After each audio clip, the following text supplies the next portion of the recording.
Oke, balik lagi kita lanjutkan pelajaran kita ke yang pertama, yakni basic syntax.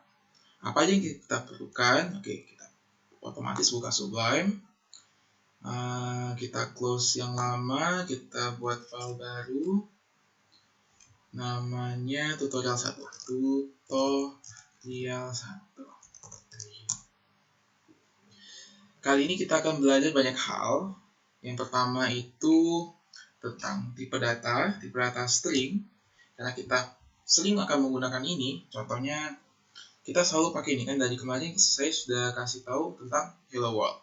Misalkan sekarang kita mau print nama saya, misalkan Anas Azhar. Kemudian saya print lagi lahirnya, tempat lahir di Palembang. Kemudian tanggal lahir itu 13 Januari 1990 misalkan ya. Nah, bagian Anas Azhar tempat lahir tanggal 13 Januari itu disebut dengan string. String itu apa? Rangkaian karakter. Rangkaian karakter ya, begitulah. Gimana caranya sebuah program itu membuat sebuah urutan teks? Nah, itu disebut string. Misalkan kalau kita eksekusi ya, kita simpan, kita buka command prompt, pindah ke folder tutorial, kita eksekusi ya tutorial 1. Oke, keluar. Apa yang kita buat sudah keluar nih. Anas Azhar, tempat tanggal lahirnya sudah keluar juga. Gimana kalau seandainya kita tulis print tapi kurang tanda petiknya, double quotes-nya. Jadi mau double mau single boleh ya. Jadi kalau saya buat single nih, misalkan saya baik banget, jangan deh sombong, kamu baik deh. Nah, kita eksekusi sama aja. Jadi mau double mau single, double quotes-nya keluar sama. Tuh. Kita bersihin. Kemudian gimana kalau seandainya saya kurang satu tanda petik? Kita simpan. Cek. Kita eksekusi. Wah, error nih. Kita baca errornya. File tutorial 1.py baris 4, line 4. Kita lihat 4. Oh, di 4 sini salahnya. Syntax error. EOL itu singkatan dari end of line while scanning string literal. Jadi di baris 4 di sini nih katanya, oh kurang tanda petik, jadi itu namanya error gitu. Itu ya. Jadi kalau error kita handlingnya pakai itu aja, tinggal kita eksekusi lagi bisa. Tuh. Jadi kalau yang di dalam tanda petik ini disebut string, yang print ini kita sebut dengan sebuah metode objek yang bisa menampilkan apa yang kita ingin tampilkan ke konsol. Nah, saat ini konsol kita pakai command prompt. Gitu ya. Paham ya? Selanjutnya kita belajar tentang yang namanya variabel. Jadi seandainya kalau saya mau buat nama saya itu biar diingat sama komputer. Nah, itu dia. Jadi variabel itu analoginya seperti sebuah wadah yang menampung isi. Nah, isinya itu adalah data. Jadi variabel itu sebuah objek yang tugasnya store data ke memori saat programnya jalan. Contohnya di baris 1 ini saya ubah. Di sini saya buat nama saya, itu saya isi, itu variabelnya nama saya isi wadah tersebut dengan Anas Azhar. Jadi di sebuah memori, entah di mana tempatnya itu, memori laptop lah pasti ya, dipesan sama program kita, dikasih label nama saya, objeknya, untuk menyimpan data Anas Azhar. Kita ganti baris 3 dengan mereferenskan variabelnya, nama saya simpan. Hasilnya akan sama saja. Nah, itu dia. Nah, sama kan? Jadi, kalau sekarang bedanya, baris 3 itu ngeprint labelnya. Nah, labelnya ini merujuk ke memori mana, dilihat isinya apa, itu yang ditampilkan. Gitu. Easy peasy lemon squeezy. Contohnya lagi misalkan ya. Ini saya komen dulu. Saya kasih komentar. Jadi kalau komentar banyaknya pakai ini aja, pakai apa? Pakai triple quotes ya. Nih, sip. Di sini saya mau misalkan buat aplikasi cek yang pengguna. Misalkan print. Tunggu. Kamu siapa? Dia nanya nih. Kita buatkan variabel namanya user. Kita isikan dia namanya si Joko. Print lagi nih. Print. Oke. Si apa ini? Ntar ya, saya masukin user. Oke.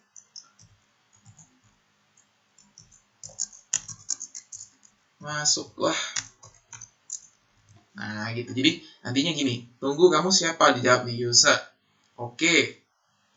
Joko, masuklah gitu. Sesuai apa yang reference dari ini ya, apa variabelnya. Nah, tuh, tunggu, kamu siapa? Di sini bukan user, tapi isi dari usernya itu siapa? Si Joko. Gitu. Nah, gimana kalau misalkan saya isi dengan tipe data lain? Data kan nggak cuma teks aja atau serangkaian karakter, tapi bisa juga usia. Oh, bisa. Kita buat sini age misalkan. Usianya kita masukkan 100 tahun ya, 100. Di sini kita print kan. Usia kamu user adalah sudah. Kita masukkan di sini age-nya, age. Di sini kita masukkan tahun. Nah, sini. Kita cek. Wah, tunggu, kamu siapa? Oke, Joko, masuklah, usia kamu sudah 100 tahun. Nah, gitu. Itu ya. Tapi ada cara lain caranya. Kalau sekarang kan saya gabungin string sama variabelnya pakai koma. Bisa juga pakai cara lain. Cara lainnya pakai format persen. Misalkan baris ini saya bagi-bagi dulu ya. Baris 6 sudah, baris 7 print di sini. Saya mau pakai yang persen. Jadi usia kamu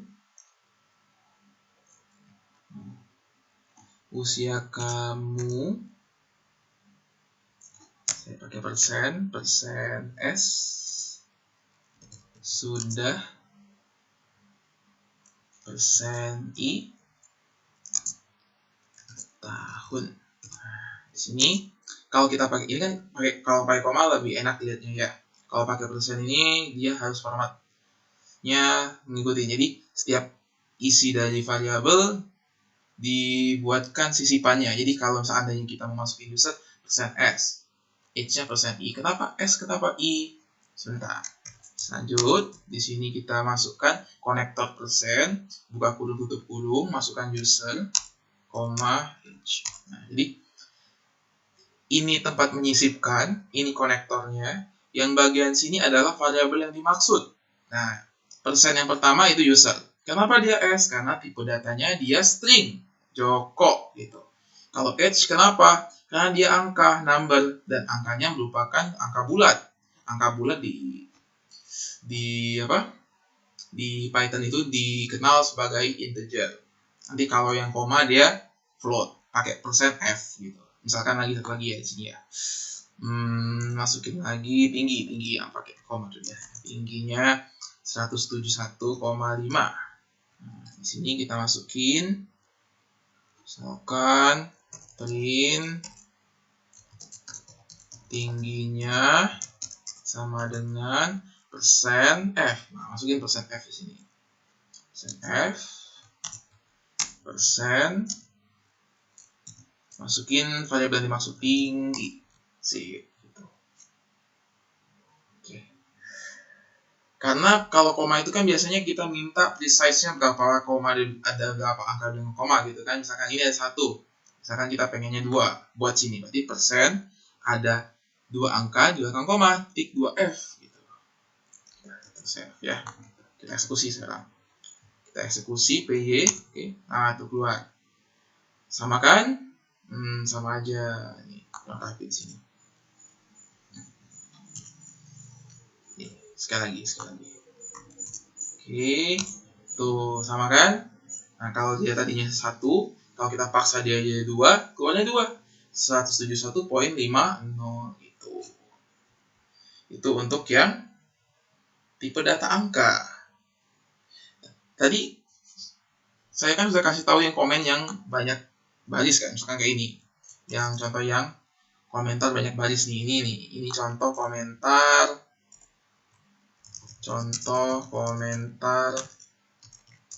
banyak baris.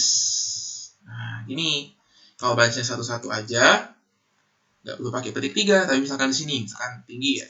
Saya mau kasih info, kalau komentar itu kayak saya pengen kasih tahu ke orang lain, kalau tingginya 171, ini dalam senti, nah dalam sentimeter.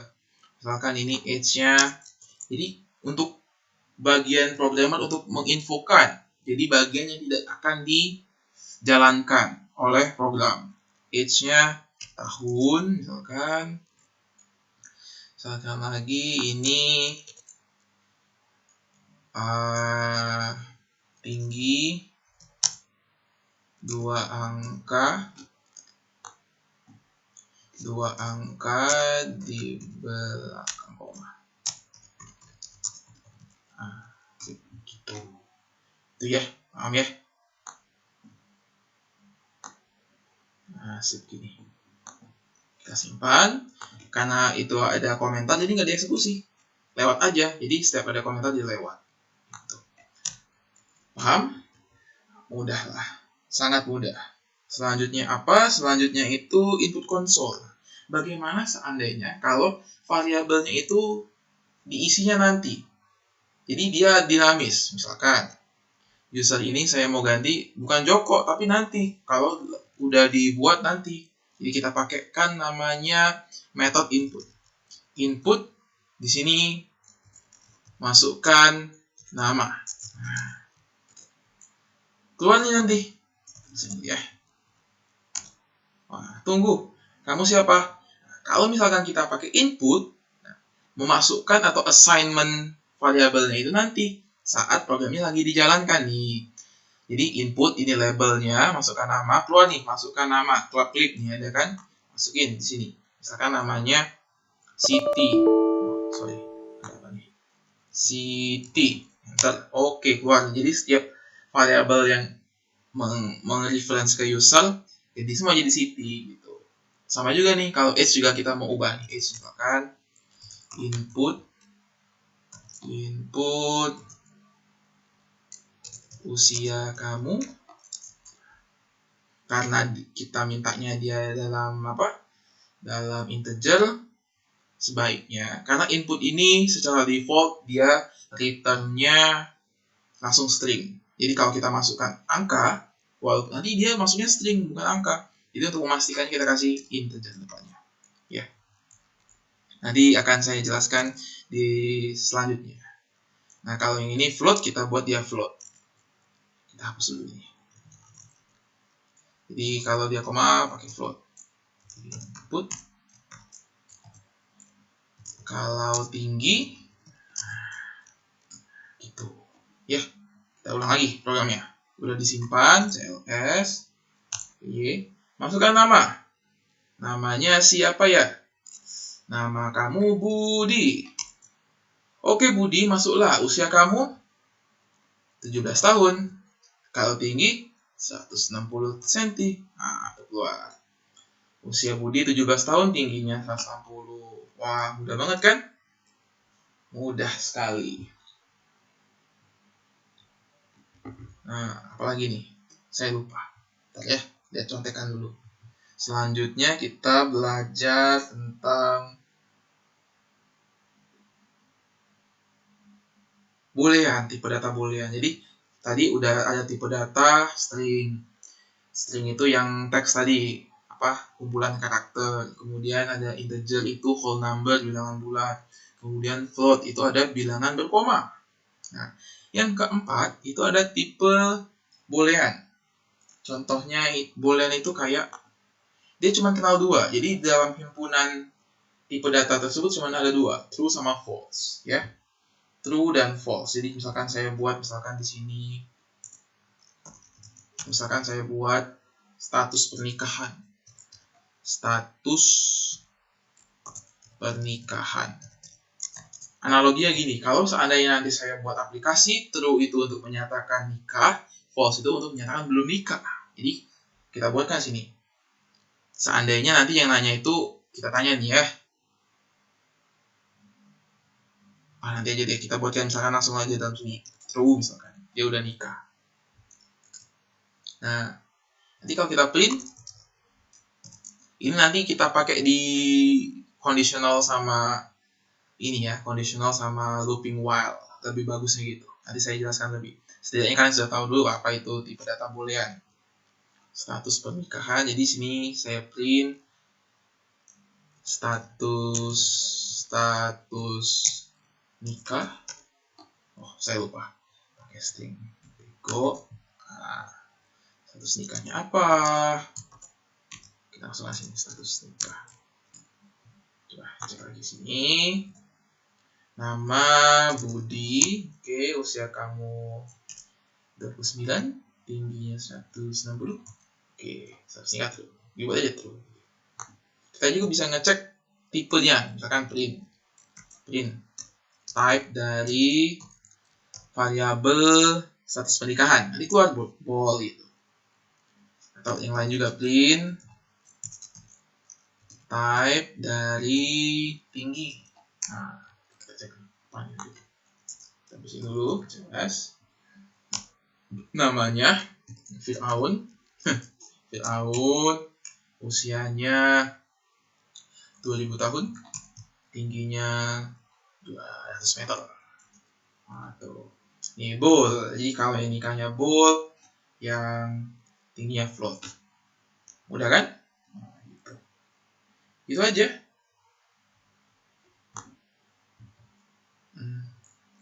Saat kita misalkan memaksa nih, ada juga memaksa mengisi sebuah variabel. Misalkan ini saya komen dulu. Saya mau pindahin dulu ini komentar. Saya cut, taruh di sini. Saya buat dari awal lagi di sini. Di sini misalkan saya mau minta usia. Usia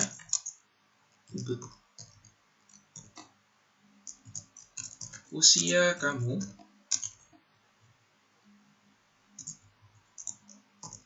print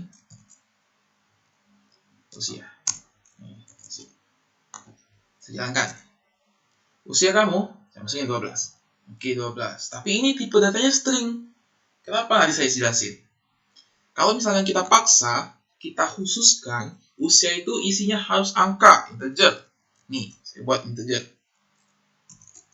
Nanti dia error. Usia kamu, 12. Tapi kalau saya isi dengan huruf, usia kamu, Anas. Nanti dia error. Kenapa error? Lihat nih. Trace back, most recent call last. Value error, invalid literal for integer with base 10. Jadi integernya masih 10 desimal. Kok dimasukin Anas? Jadi programnya nggak paham. Jadi perlu kita pastikan memang harus integer. Ada jadi string nanti jadi integer gitu aja. Nanti selanjutnya akan saya jelaskan di pelajaran yang berikutnya ya. Ini nanti namanya ada convert casting. Nah, untuk project kali ini saya pengen coba buat sebuah kalkulator aja. Kalkulator simple ya. Kalkulator simple yang isinya tentang bagaimana mengolah beberapa program terkait tipe data. Kita simpan namanya project 1. project 0 aja, project 0.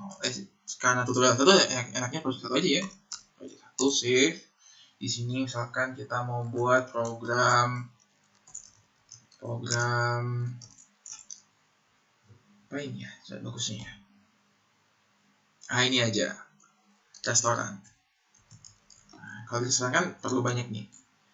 Restoran misalkan saya pengen tahu nama customernya. Oke, kita buat variabel customer. Inputkan tipe datanya apa? Input.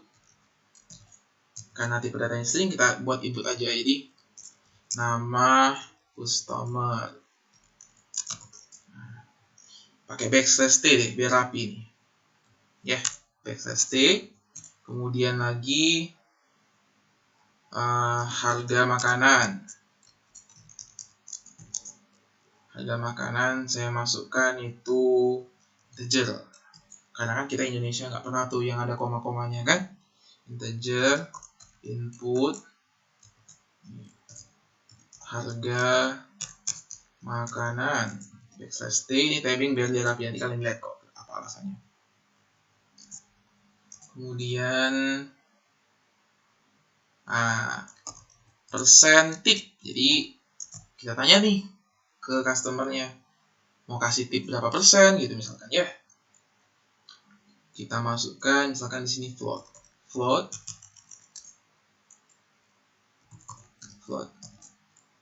input, mau kasih tip berapa persen gitu. Dia nanya tuh. Sip, ditanya. Kemudian kita buatkan print-nya satu-satu. Jadi di sini kita hitung. Misalkan ada variabel fix-nya, misalkan pajaknya itu 10%, berarti 0,1 ya. Pajak 0,1, kemudian kita hitung baru. Jadi total sama dengan harga makanan. Gimana sih? Harga makanan, benar ya, harga makanan itu ditambah dengan sebentar. Saya ajarin update aja. Jadi harga makanannya kita update nih. Kita update sama jadi sebenarnya boleh kayak gini. Jadi harga makanannya yang baru sama dengan harga makanan ditambah perkalian antara pajak dikali dengan harga makanan. Tapi ini bisa kita persingkat. Jadi kayak gini. Jadi harga makanan plus sama dengan harga makanan yang lama itu yang baru akan ditambahkan dengan, itu maksudnya, pajak dikali dengan harga makanan. Nah, kemudian ada tipnya juga nih. Waduh, ada tip nih. Berarti harga makanan kita update lagi. Kita update lagi untuk tipnya, berarti ditambah dengan kali tip. Tipnya kan belum masuk persen. Berarti persen tip ini kita bagi 100 dulu. Lalu kita kalikan dengan harga makanan setelah pajak, ya. Sip. Kita print baru nih. Kita print harga makanan. Harga makanan tuan atau nyonya persen S dari customernya itu adalah persen titik 2F. Misalkan kita pengen ada 2 angka belakang koma. Kita kasih konektor. Kita kasih variabel yang dimaksud. Yang pertama, persen S yang pertama ini merujuk ke customer. Tulis customer, koma. Persen titik 2F itu merujuk ke harga makanan. Biar cakep, saya pengen kasih FP depan sini. FP. Di sini kasih koma. Gitu aja deh. FP aja. Ada komanya otomatis kan? Sip. Simpan. Kita eksekusi. Ini CLS. Kita masukin ke PY project 1 P. nama customer, Budi, harga makanan 20.000 misalkan. Mau kasih tip berapa? 20%. Wah, ini harganya. Harga makanan tuan atau nyonya Budi adalah 26.400. Tapi ini titiknya kurang rapi ya. Kita tambah slash T-nya sekali lagi. Slash T. Slash T. Si itu. Nama customer Budi. Tapi kan Budi harga makanannya 150.500 misalkan. Mau kasih tipnya berapa? 30%. Tuh harga. Berarti harga makanan tuan atau nyonya Budi adalah 215.215. Mantap. Mantap jiwa. Sekian, itu aja kayaknya ya. Udah terlalu panjang videonya. Sekian dari pelajaran hari ini. Saya tutup. Selamat belajar.